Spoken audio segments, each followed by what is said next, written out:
Welcome to Special Stage. We're in Nottingham for the Dukeries Rally. It's round 5 of the 2012 REIS Get Connected BTRDA Rally Championship. We often say this too much, but this championship really is wide open going into the second half of the season. As the 1400s start now on the stages, let's join them for the action. Justin, Julian, we're halfway now, we're over halfway into the season, and we've got a dry rally at last. Yeah, absolutely. We weren't sure if it was going to be like that during the week. It's been quite heavily raining over here, I believe. But no, the sun's out, so hopefully for a good contest. Julian, the first few stages are very quick and very short. Yeah, that's right. The first four, I think, total about 4 or 5 miles over the 4 stages. So there's probably a lot to lose, but not a whole lot to gain, I would think. If it stays dry, it'd be nice. There are some sandy bits on this rally, so we'll have to see what those are like, really. I'm talking to the only 2 winners in the 1400 category so far, so I'm talking to the right people about this, but you've got to get on it right from the start with stages like that, haven't you? Yeah, absolutely. There's no time to bed yourself in, unfortunately. So it's straight from the green light go. Good morning, sports fans. Dukeries Rally 2012, Stage 1, Watchwood, 1.31 miles. We love it. They love it. Let's get it on. Loves it. 4, 3, 2, 1, go. 150 flat mid crest. 80. At the head of the 1400 field after the morning stages, it will be the familiar faces of Julian Wilkes and Will Rutherford-Child.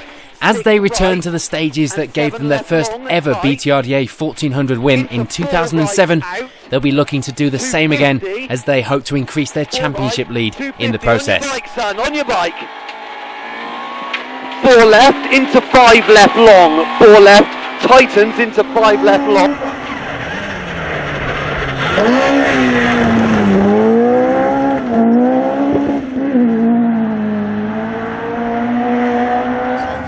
Over halfway distance now in the rally, how's it going?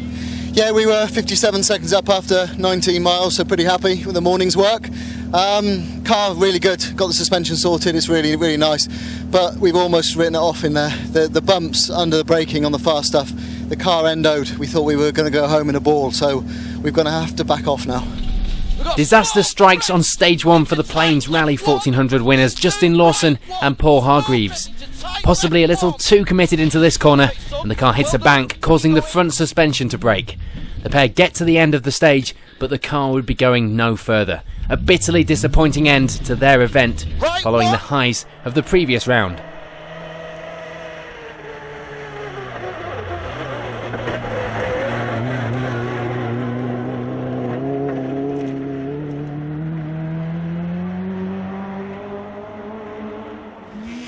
It would be a good start for Roger Priestnall and Jamie Forrest in the Proton. Roger looking for a good result on his local event, and they hold second by just 5 seconds after 23 minutes of flat-out rally driving.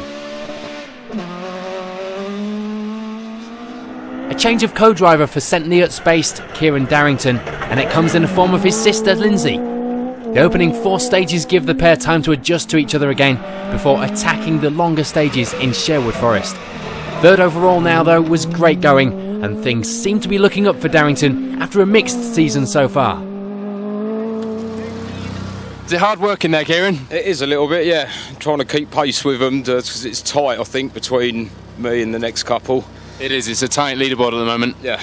So, yeah, going to push on this afternoon best we can. And the Gremlins are gone with the car now, you've sorted the 2 dogs in the gearbox? Gear oil, so I'm hoping that that's not going to get on the clutch and cause any more issues, so... but keep some Coca-Cola with you. Yeah, will do. Despite appearing on the entry list in a Vauxhall Nova, Clive Anstey and Annabelle Seeley would be in the Proton Satria as usual. The new car not ready in time, so would just have to make do with what they had. Setting some quick times, they hold 4th position, just a handful of seconds off the cars in front. And after their dramas on the Plains Rally, Marcel Freeling and Karen Robinson would be hoping for a trouble-free run in their MGZR, which they were getting so far as they end the morning loop in 5th. Having been as high as 6th on the 1400 leaderboard, Sean Matthews and Thomas Parry would retire on Stage 5 with a blown engine. The race will now be on to get it rebuilt ahead of the Nicky Grist stages in July. In Rally First, it will be the MG of Joe EVETT and Calvin Holdsworth at the top. and pushing on each of the afternoon's stages, I'm sure, to hopefully extend that advantage and repeat their Somerset Stages victory. Joe, you're having a good event so far, looking at the times. Yeah, we've had a few offs. Hit a bail in the front corner and been in bushes on both back ends, and we had a couple of big spins, but yeah, apart from that, we've been alright. Then getting knocked out by the co-driver there. He's enjoying himself. In second, it will be 17-year-old Aaron McClure with experienced co-driver Martin Taylor alongside. Aaron chasing his first victory in the Rally First category against some stiff competition. Another of the juniors stepping up to the BTRDA now, and that's Welshman Cameron Davies with Michael Gilby alongside. Cameron hoping to repeat the category victory he achieved on the plains. So here's a quick reminder of the top of the 1400 leaderboards.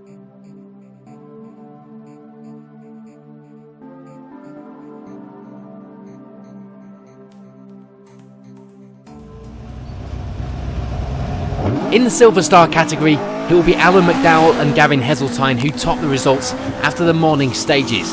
This despite going backwards into a tree. The pair escape with just cosmetic damage and lead the category by just 3 seconds.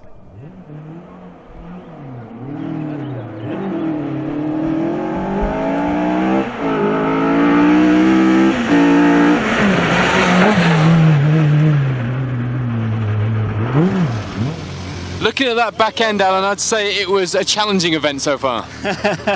Very slippy. We get caught out, we just outbrake ourselves and we went off backwards and hit a tree. Boyd Kershaw and Brian Hull were thankful just to have started the rally after the alternator bracket broke on the Friday night.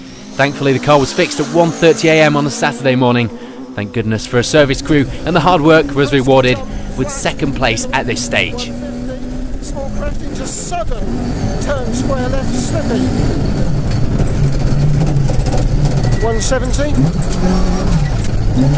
Turn hairpin right. Turn hairpin right. Tidy on exit. And one left. Into flat crest. Stay middle. 170. Small crest, flat.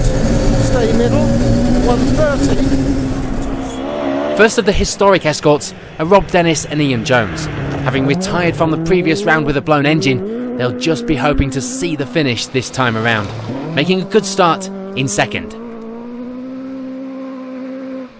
Neil Matthews and Ian Harden set a good pace on the opening stage in the 1600 Nova to take fourth fastest, but the car slides off the road just after the flying finish, leaving them stranded in a big ditch with a lot of work to do on the car before the next round of the championship.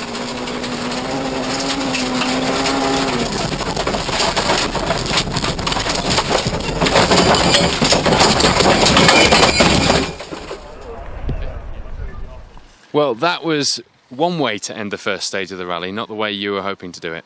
Yeah, we set a reasonable time, and unfortunately I didn't hear the 6 left just after the flying finish, and because the flying finish was on a blind crest as well, I didn't have a chance to see it before braking, so unfortunately we left the road, but as you can see it's ended up in the ditch. From the other side I couldn't actually see the ditch, I thought it was just this grass field, so in an effort to miss the trees I took for the field, but unfortunately there's a 10-foot ditch to the side of it, so there we go. On only their second event in the new car, Theo Bengry and Les Forsberg were putting in some good times as they get to grips with the Escort and take up third. Chris White and Chris Dewsnap in the Pinto engined Escort setting some good times as well against more powerful machinery, it has to be said. They end the morning loop in 5th. Tony Carinanti and Mike Scrimgar slide the big BMW into 6th. Points would be needed from this round though after an up and down season so far. 7th of the Silver Star runners will be John Taylor and Louise Earthy, guiding the Escort into the lower half of our top 10 now. First of the front wheel drive cars are Matt Griffin and Chris Spilstead in 8th place. Matt stepping up from the Rally First category this season. Just 3 seconds down on that crew in front are John O'Gorman and Martin Woodcock, currently lying in 9th. And completing our top 10 are Oliver Eason and Josh Goodwin in 10th.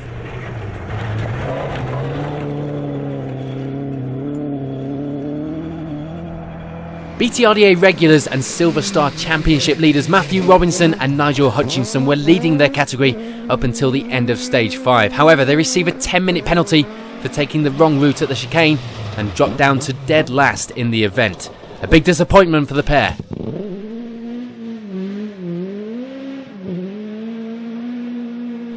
Another front-running crew not making it to the end of the morning loop are Barry Jordan and James Grattan-Smith in a brand new Escort Mark II. The new car suffering with fuel pressure problems.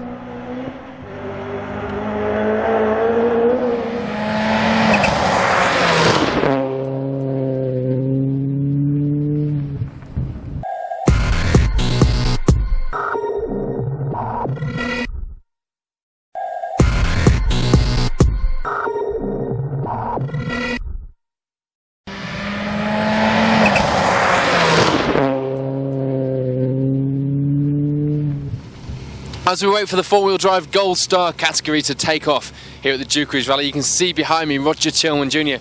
is having some problems with his gearbox. These gremlins have halted him for the last couple of rallies. He's just trying some recalibration on the gearbox. We'll go and catch up with the drivers now before they start the first stage. Roger, very quickly, because I know you're getting ready to start the stage. Having a few problems there with the gearbox and the handbrake? Yes, just a couple of gremlins again. They just keep creeping back in, but I'm just going through a sort of recalibration of the gearbox, and hopefully it's okay. Nice quick stage this first one, so you'll soon know. Yeah, it's only a mile and a half, so it'll be a good test. But you can't afford to lose any time anywhere on this rally. It's quite short, and every stage counts. Hugh, one man who will be looking for a better run out than last time with that bad luck. Hopefully we'll have a little bit more luck this time. We found the problem. I mean, it started on the Somerset where we were struggling with the long brake pedal. It got worse. Obviously on the plains, we found that both the front calipers were leaking oil, hence obviously the long brake pedal and no brakes. And obviously we had a problem with the gearbox as well. That's been sorted. So fingers crossed. Good run today, and we'll see where we go. I think it's going to be a big fight with Roger, and Sean as well behind. He's going to be hot on our heels as well, I'm sure. These cars are quick and the stages are very, very short, especially the first few. Yeah. What's your approach to that? I mean, the rally's so short, you've just got to go flat out from the word go, to be perfectly honest with you. Obviously, you can't afford to make any mistakes in the short ones, spins, stalls. You can't afford to lose 10 seconds in a 1.3 mile stage or whatever it is. You'll never, ever get the time back. So, we've just got to be on it from the start, no mistakes, and here's to a good fight. On it from the start. I was hoping you'd say that, and the viewers at home were as well. Have a good run. Thanks very much indeed. Cheers. Thanks, Paul. So after starting this event intent on not holding back this weekend, it will be Hugh Hunter and Andy Marchbank in that Ford Focus World Rally car that lead the way through the morning stages. And this event would all be about those who could keep it neat and tidy through these tricky but quick stages.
It's looking good so far. Yeah, it's very rough. I mean, it was bad enough this morning. It's really cut up now. We're happy enough with that run. I think we're some time out there, haven't you? Yeah, we were a couple of seconds quicker then than we were this morning. Very close to Roger. It's a big fight till the end. I told you it'd be close, and it's looking like it will be. Roger's going very, very well. So, yeah, keep pushing. Big fight. Cheers. Plains Rally winners Roger CHILMAN and BRYAN Thomas would have to start the event with the worry that the gearbox might not make it through the day. And unfortunately, this problem off the start line doesn't help those nerves.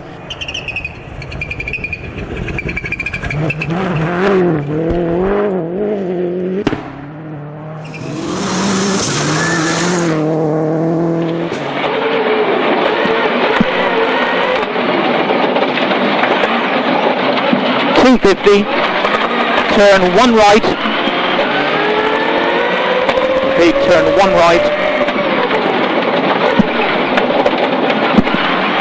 250,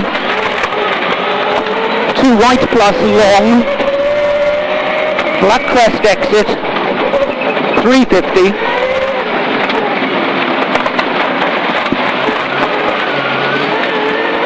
turn square left,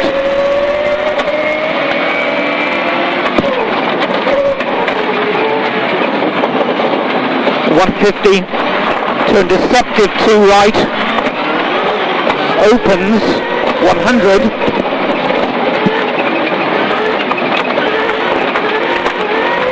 six right long 40, turn slippy hairpin right plus. Roger, it's really close between you and Hugh. Yes, very close. We had a much better run in there than we did this morning, so I don't know how the time is, but no, it's good. We'll make sure he stays on the road and trying to put a bit of pressure on him. How are the problems? You had the gremlins with the gearbox this morning. Have they seemed to have sorted themselves? Yeah, in the stages it's not too bad. It's between stages we're having a bit of issue, but in the stages, touch wood, we're okay. So you on the first stage, it seemed to bog down a little bit. Was that just? Yeah, I've had a bit of trouble on the start lines of a few stages as well, but we're getting to grips with it, I think. So fingers crossed it's going to stay for you the rest of the stages. Thanks very much. Cheers. Patrick Naylor and Ian Lawrence make a great start as they lead Group N by 11 seconds, as well as holding on to third overall.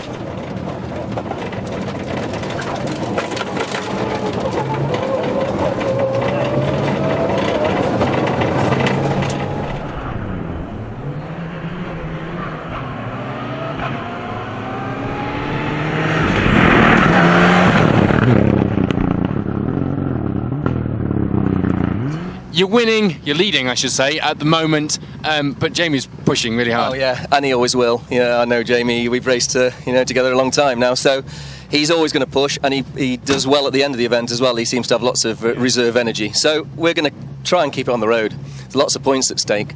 There are, and it's very close championship-wise as well. Yeah, very close. I mean, Jamie's obviously got a clean sweep so far, but we don't want to be the bridesmaid all the time. And consistency has so far been the way for Sean Gardner and Ben Innes this season. And a late decision to enter the event as a test for the car after all of the work since the last round seemed to be paying off and could potentially give the pair another good point score to take to the end of the season. They lie in 4th place for now. Whoa. 80, 5 right, and 3 left plus, into 3 right plus plus, and 2 left plus plus over junction, 80, 5 left unseen plus keep in, into 1 right very long unseen, and 1 right plus plus very long unseen, and 1 left plus plus on crest 170, right over crest absolutely flat into unseen 1 right plus plus 170, square right, oh dear, handbrake, handbrake, handbrake, handbrake, handbrake, come on Ben, 80, slowing on crest, unseen square left plus keep in.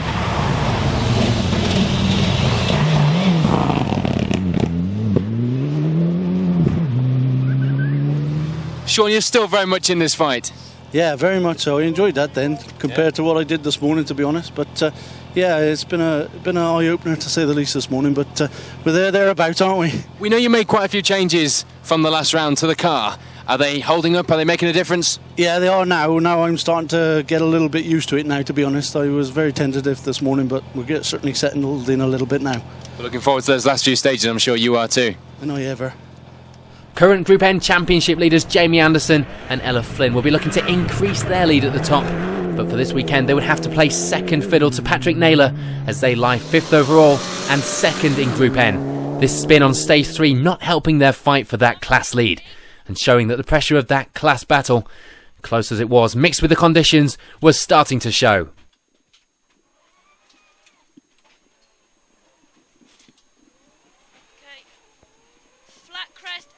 Middle through junction 150. Let's concentrate. Kink left 100. So kink left 100 to 5 right in. 5 right. 40. 5 right in over crest 80. Chicane left entry. Another good day for you so far? Yeah, we're coping. We had a big spin on stage 3. Managed to lose 10 seconds, so we're fighting every minute at the minute to try and get back. Yeah. Hopefully get on the pace with NAYLOR, but we'll see how the day progresses and see what happens. It is close, isn't it? Yeah, it is close. It's within a second or so, so it's hard to try and gain that back. You know, we've lost 10 seconds, which we're hoping we can try and gain back, but we don't know. It's going to be hard. We'll look forward to that over the next handful of stages. Cheers. All right, thank you. John Lloyd and Adrian Kavanagh haven't enjoyed the best of starts to their 2012 BTRDA season. Having retired on the first 2 events in the new-to-them Impreza S11 WRC, they'll be hoping to get a good finish here. 6th at this early stage is a promising start though, and the best result of the season if they can remain in that position. Another crew with a new car for 2012 are the brother pairing of Carl and Guy Simmons, and with Carl living in the host town of Southwell, this was sure to be an event that the pair would want a good result on in front of a home crowd. They go well over the morning stages at least and gain themselves 7th overall at this point in the event. Tristan Bailey and James Howe have endured a troublesome season so far, still having to get used to that switch to the Mitsubishi WRC car for this season. But they hope to put all that behind them and get a good result in the bag, and they start the day off in 8th place. Nigel Seabold and Tim Barton take 9th at this point in the event, hoping for a clean run this time around after a slight incident with a log pile is probably still playing on the mind since the Plains Rally. And completing our top 10 are Luke Francis and John Roberts, who couldn't have gotten off to a worse start, with the throttle sticking wide open from the off and then losing first gear towards the end of the first stage. This meant that they had to start the following stages in second gear, costing them valuable seconds of course. Nevertheless, they continue to gain championship points in a season that has already shown us that consistency can outweigh speed to some degree. So here is a reminder of the results at this midway point in the event.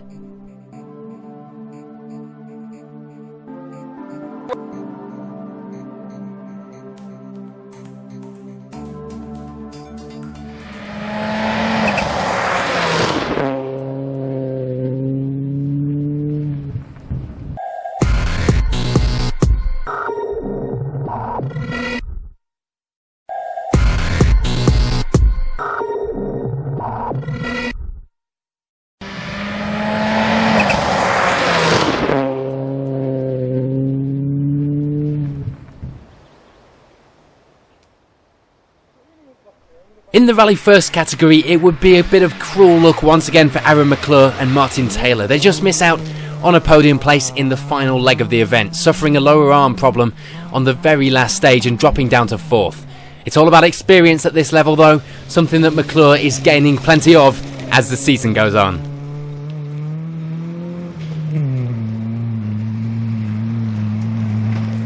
Aaron, it's not been the easiest of days for you, but 4th place is not a bad way to end the day, but it could have been a lot better were it not for problems with the car. Yeah, we're happy to get back in 4th, but we had a few problems throughout the day. Going into service, we were 2nd overall. Going into the second last stage, we were joint 2nd with Cameron, and then halfway through the stage, the bottom arm broke, meaning that we're back down in 4th. But game over. But what a close battle, and how fantastic in your first year of rallying following the junior championship to have having those battles. Yeah, it's like being back in the juniors. Me, Mick, Joe and Cameron have been swapping seconds all day, so it's really good. Completing our podium in 3rd are Mick Smith and Siobhan Pugh. No problems for the crew except for being unable to match that pace at the front. The conditions taking their toll on the car this weekend, but the Jeff Jones prepared car holds out to the finish to get them that result.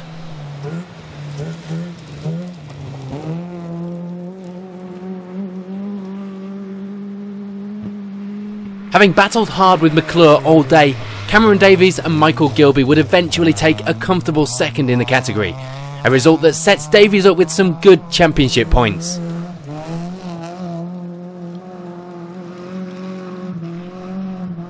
But taking the win by nearly a minute are Joe EVETT and Calvin Holdsworth. Having started quickest out of the blocks on stage 1, they would gradually increase that lead throughout the day, cementing the victory with a time 17 seconds faster than their rivals in stage 11. A great second win in Rally First this season. Joe, we've seen some real pace from you this year already. Yeah. Of course, you have taken 1 victory already Here's a second in Rally First. Well done. Thank you very much. Yeah, it's been a tough day, but it's been good. It has been tough, and it was quite rough out there. We've heard that. But your pace from the start, everyone was saying how quick you looked. So you must have just realised that those short stages needed attacking from the start. Yeah, well, we had no points on the board really, so we knew what we had to do. So yeah, just pushed on all day. Enjoyed it? Yeah, it's been alright apart from the rough stuff. I think we need a pair of bumpers. This one's half missing, and so is that. Apart from that, it's been alright. Making it to the end of the event and without too many problems or penalties were Rachel Patterson and Josh Davison, and we caught up with Rachel to see how she felt after crossing that all-important finish line.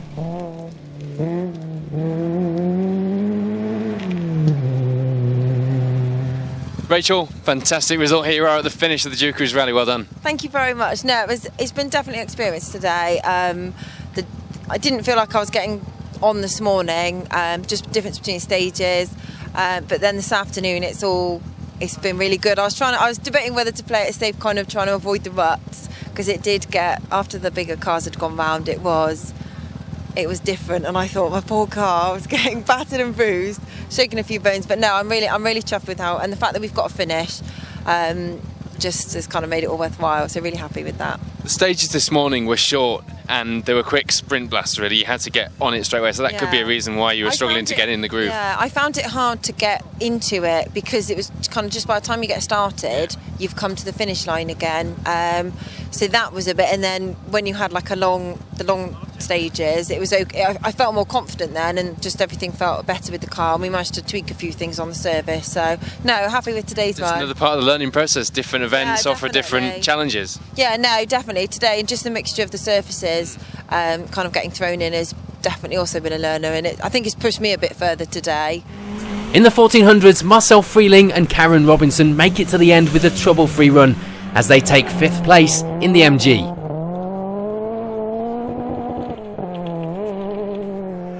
Clive Anstey and Annabelle Seeley take a respectable 4th. Despite a big push on those longer final 2 stages, they couldn't catch the car in front of them and have to settle for the points finish. Hopefully the new car will be out on the stages soon and allow them to push that little bit more.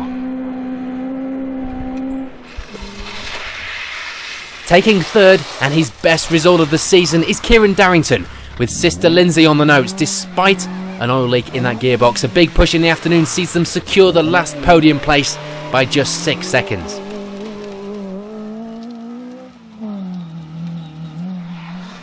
Another crew taking their best result of 2012 are Roger Priestnall and Jamie Forrest. A strong result for Roger on his local event, and one which the crew thoroughly enjoy competing in.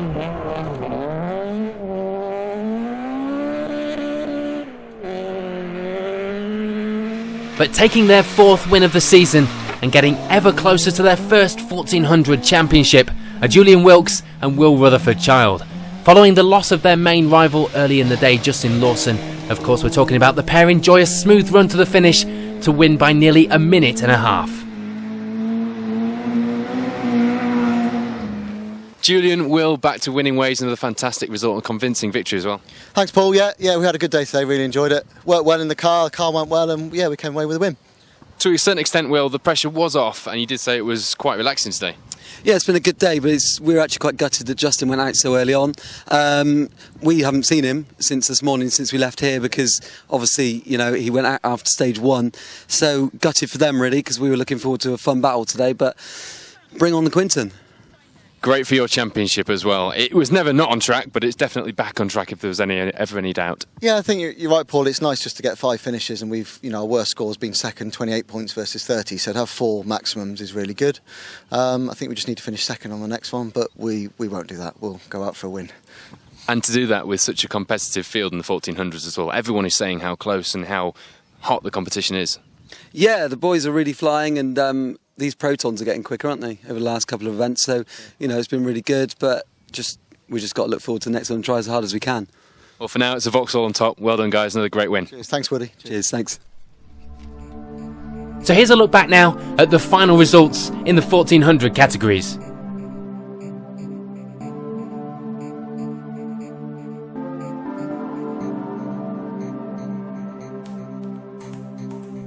Unfortunately for Matthew Robinson, his problems would continue into the afternoon. This time, it will be the end of the road for the escort driver. Rounding off the top 10 in the Silver Star category are Oliver Eason and Josh Goodwin, one of the many crews taking their best result of the year here at the Dukeries. Coming home in 9th place is the Civic Type R of Derbyshire-based crew David Poyser and John Orme.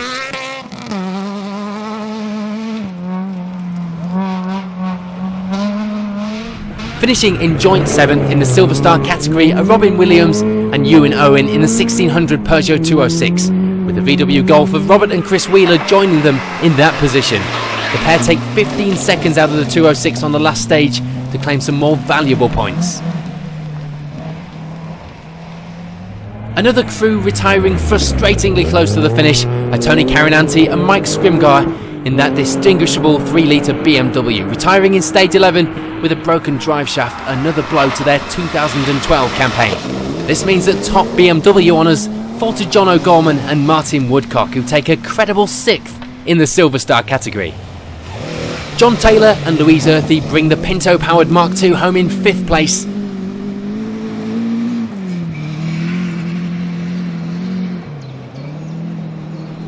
With Theo Bengry and Les Forsbrook settling in well to their BDA engined equivalent and power their way to finish 4th.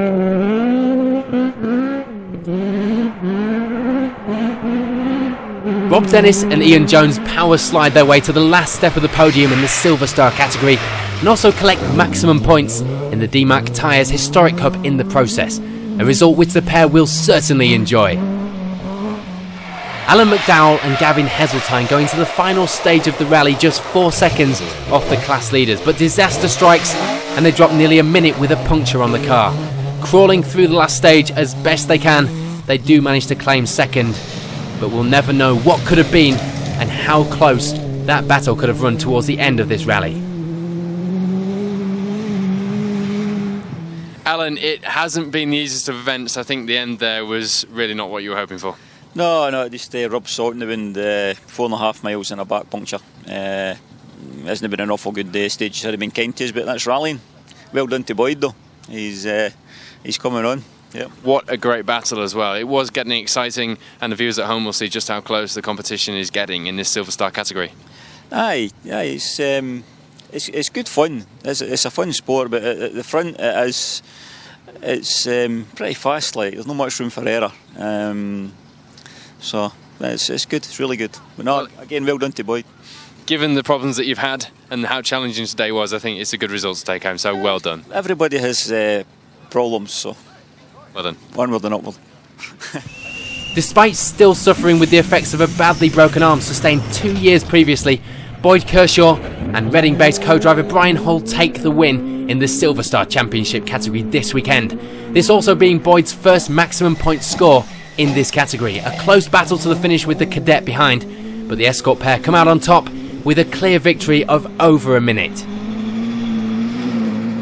Boyd, Bryan, fantastic victory there, and you declared more than one occasion today, Boyd, that you're on it. Yeah, we just wanted to go from it from the start and not back off, and we did it. And so, yeah, we're really, really happy. Yeah, really cool. Bryan, you've had some tough results, it's fair to say, in recent events, and the last one, you nursed it around those last few stages just to get a finish, so to come away here with the victory. Oh, we're very, very happy. We've had some really big moments today, but yeah, we catch it on the tarmac or on the gravel and got it to the finish. That's the main thing, and yeah, we're in front. And what a great rally to win with it being such a high attrition rate. The car's in one piece. You've enjoyed it because you were enjoying it every time we spoke to you. So a great day. Yeah, it's great. And we had a problem with our alternator right at the beginning. And Paul REIS helped us out, and Steve and Dave, our mechanic. And the guys worked till 1 o'clock in the morning this morning to get it done. So without them, we wouldn't be here. So thanks very much for them.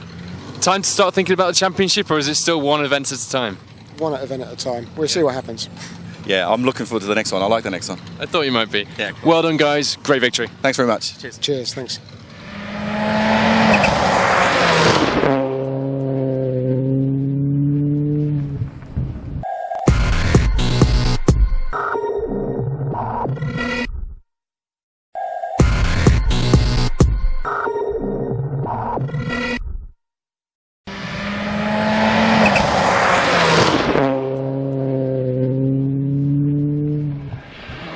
Looking at the final results now in the Gold Star category, and Nigel Seibold and Tim Barton enjoy a trouble-free rally to finish the event in 10th. A welcome result after their problems at the Plains Rally.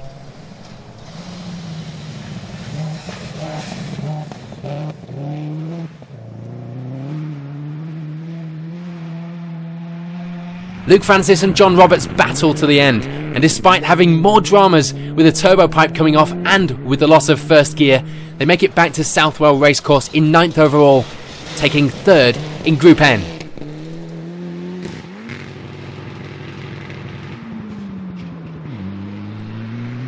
Carl and Guy Simmons drop a place on the final stage in Sherwood Forest as they end their event in 8th. Still a great result on their local event.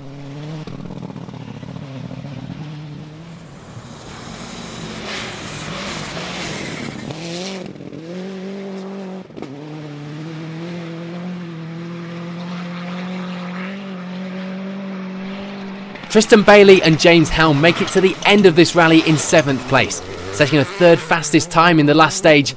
This finish is also their first since the Whiting rally in February, so a big relief for the whole team to bring the car home in one piece and tick off another event in this dramatic 2012 season. Another crew seeing the finish for the first time this season are John Lloyd and Adrian Kavanagh.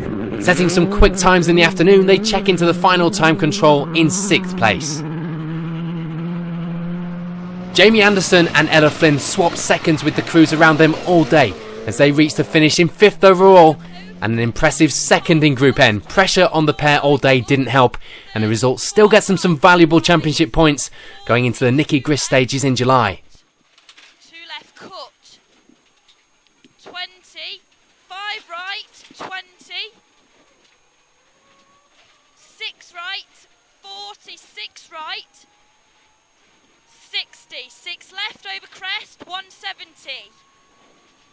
Crest bump, 6 right, 170, square right. 100. Crest 10, square left. Crest 10, square left, tightens. Oh shit. Listen.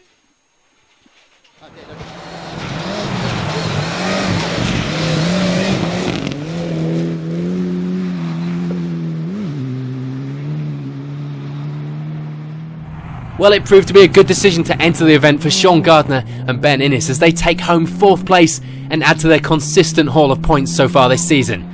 The crew changing various suspension settings all day as they gain more confidence and more knowledge in the setup of that Evo. And 1 left plus plus unseen, 80. Middle over crest absolutely flat, 350. Keep right over crest absolutely flat, 130. Square right plus plus, go on!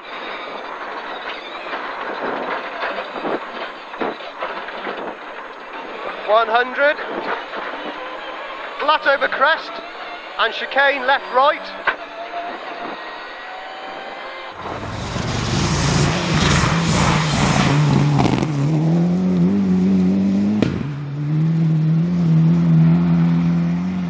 Sean, there was kind of a choice between doing some testing or doing this event, and then you thought you might get some points. You did. Yeah, more than pleased, to be honest. It was definitely the right choice to do.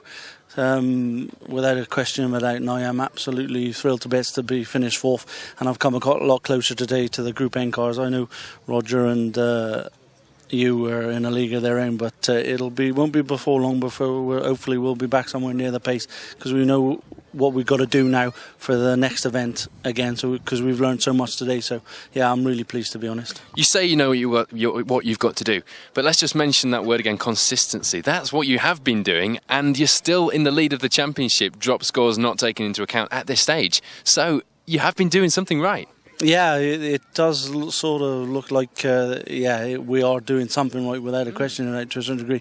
And as you say, reliability has got to count for a lot of things. But I'd like to find just a little bit more pace, but I think that'll come. But you've also got to have an awful lot of luck as well, haven't you? It'd be a nice way to fight for it, wouldn't it? Yeah, I'd like to just give it a little bit more. Like this afternoon, there's no way as I could push any harder than what I have. But got a few niggly problems, but it's fair play to these boys. They're on it all the time, and we're just trying to stay with them, and we're just about doing it. In third place and first in Group N is Patrick Naylor with Ian Lawrence alongside. A relatively problem-free day for the pair as they claim their best result of 2012, as well as their first maximum point score in Group N. They just beat Jamie Anderson to that place by keeping it neat and tidy for the whole rally. Patrick, you've been on this all day. Third place is yours, but it's been tough, hasn't it? It's been very tough fighting Jamie, yeah, and we've had a good time, and it's been very close. You know, we're literally trading seconds, but in the end, that spin he had this morning cost him dearly, really, and we've just managed to beat him. So, what is it, third overall and first in class? Brilliant. And I think going into stage 7, I think it was 10 seconds or something, the difference between you and Jamie. You and Ian were really pushing from that moment. Yeah, but we've been joking all day about the time difference, and he was trying to convince us that it was only 1 second difference, and so of course we pushed on hard, even though we didn't really think it was only a 1 second difference. But you know, 10 seconds could be gone in a flash, so you've got to press on. I think it's worth mentioning as well that the first 2 cars in this rally are World Rally cars. Here you are in a Group N.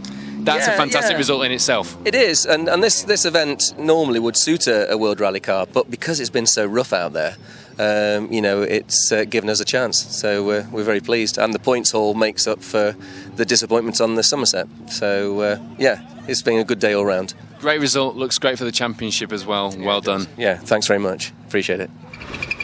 Finishing as runners-up here at the Dukeries rally are Roger Chilman and Brian Thomas. The tension and relief must be tangible inside that car. The gearbox gremlins which forced them out of the Somerset stages still remain, but another strong points finish keeping them in contention for that title.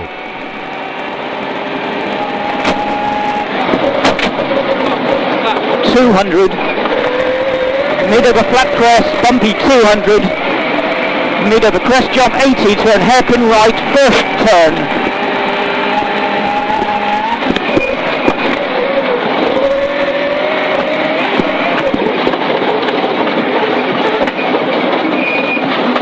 .50, 6 right of a flat crest, 200 past poles, 6 right long into slowing slicks left long and turn square left of a bump.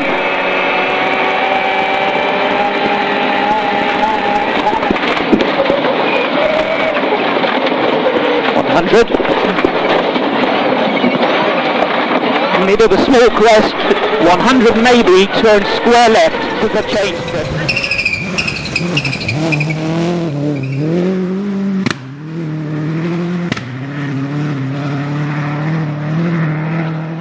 Roger, we were a little bit concerned at the beginning of the first stage because those gremlins seemed to be back in the gearbox. Yes, but here we are in second. Yeah, no, they were still there. They were there most of the day. But to be fair, though, that hasn't been affecting us on the stages much at all. It's been a real nuisance on the road.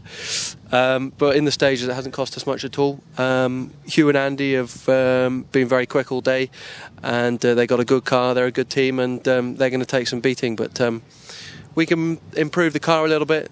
Driver can always improve, I suppose. So we'll be looking to get back on their pace. Certainly on the Quinton and the Woodpecker. Let's talk about how much you needed to take this result away from here today, because you have had a difficult last couple of rounds. You've been struggling a little bit with the reliability issue with the car, and probably confidence as well as a result. Yeah, I mean the Plains was obviously good, got a good result there, and no, this is a good, decent, solid result. So no, it's important, and we're heading now back to rallies that I've done fairly well on before, and I enjoy. And yeah, we can improve a bit. Car, me, and we'll be thereabouts. But taking their third maximum point score and third event victory of the season are Hugh Hunter and Andy Marchbank, the formidable duo also taking their first ever win on the Southwell-based Dukeries rally. A strong result for the pair ahead of the next round in Wales, another event which they will be looking to take their first victory on.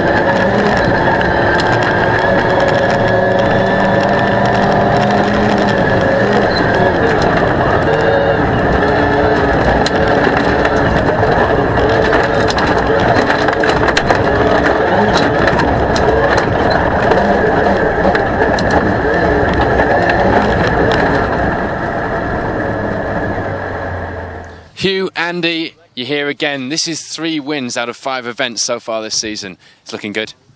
Yeah, we're really happy. Obviously, it's one we haven't won, so thrilled to bits. A fantastic fight today with Roger. He's kept us honest all day. We've had to push really, really hard, all day, and another 30 points in the bag.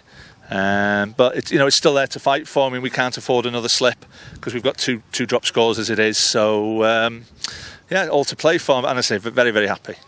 Andy, a challenging event, particularly because you've got to get into the groove very early on for those short stages. Yeah, that's the thing with short stages. You can't afford to make any mistakes, and that's the problem. And we always knew from the outset that we'd have to push hard because we knew Roger would be on it, and sure enough, that's the way it was all day, so it was fabulous. Well, the championship's looking good, the battle's looking even better, and we're all looking forward to seeing how it turns out. So we're looking forward to the next round. We'll see you there. Well done. Lovely. Thanks very much. Yeah, looking forward to it. Thanks very much, Paul. Cheers. All the best. Thanks. Cheers. After another exciting and dramatic finish here at the 2012 REIS Get Connected BTRDA Rally Championship, it's Hugh Hunter and Andy Marchbank on top here at the Dukeries Rally. Join us next time for the Nicky Grist stages as the BTRDA Rally Championship moves forward and the drama continues here at Special Stage.